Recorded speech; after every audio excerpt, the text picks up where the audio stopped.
the sugar beet farmer from Cambridgeshire who says things have turned sour when it comes to the price he's getting for his crop. David Wheatley says he won't be growing it anymore on his farm near Wheatley because the unpredictability of the climate means he can't make enough money from the yield he gets. That's despite the fact that British Sugar, the UK's only processor of the crop, has said it always aims to pay a fair market-related price. Stuart Leeds has this. Farmer David Wheatley was out checking one of his sugar beet fields, but he's already fairly sure he won't be making any money from the crop he grows around Wisbech, St Mary. That's because of the impact of increasingly unpredictable weather, combined with the prices set by British Sugar, which processes all of the UK's sugar beet. Their argument is they could probably buy it in cheaper from other countries, but that leaves British farmers, we can't compete with the likes of Brazil on sugarcane and stuff like that. It's been in my rotation for 25 years, ever since I started, and I don't know what else to grow either. So that's the hardest thing to do, but I've made a decision. I'm not going to grow sugar beet because I'm just going to lose money.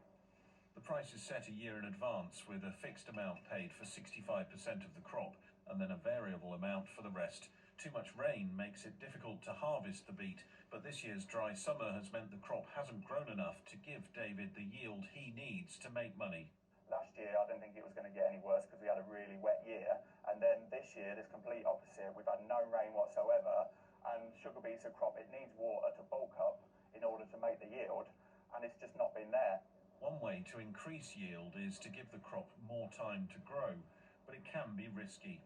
David could take a gamble and keep the sugar beet in the ground and not harvest it until January. But if we have a particularly cold winter, the whole lot could be damaged by frost. In a statement, British Sugar has said, "We always aim to pay a fair market-related price.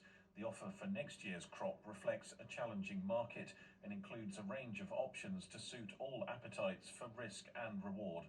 Kit Papworth, a beet farmer based in Norfolk, is chair of the NFU's Sugar Board, which negotiates the prices. He's suggested that David could take a break from the crop. We recognise that sugar prices around the world aren't great right now, as they aren't in many arable crops and commodities. So we've negotiated a contract holiday, which means that our grower in this regard could just take a holiday from growing sugar beet if he's got alternatives which will make him some money. But David says something would need to change to sweeten the deal before he'd consider growing sugar beet again. Stuart Leeds, ITV News, Wisbech, St Mary in Cambridgeshire. We've covered a good number of farmers' stories recently, haven't we? It's either been a very good year for crops or a very bad year, depending on what you're growing. Absolutely. Who would be a farmer? But also, it's about, well, you're right, it's also about adjusting, isn't it? Yeah. As things change, and then so whether it's unpredictable. because it's getting to be very wet, it can be very dry, changing world. Yes. Now, there's a new report that says people